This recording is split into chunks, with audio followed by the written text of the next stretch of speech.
magandang araw. Wala na mo ba sa ibang sir? Yes sir. Sa Madero sir. Opo sir, bakit? Pwede mo ba kami samahan sa bahay niya sir? Tara, walang problema yan.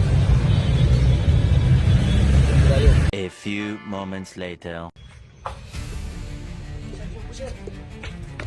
Dito! Ito ba si sir? Sa Madero? Sa likod.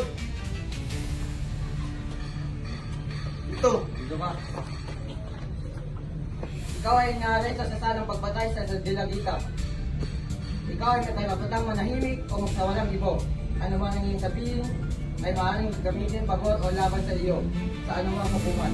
Ikaw ay mayroon din karapatan kumuha ng tagapagtanggol ng iyong pinili at kung ikaw ay walang kakayahan, ito ay ipagkakalaw sa iyo ng pangalan. Naunawaan mo ba ito?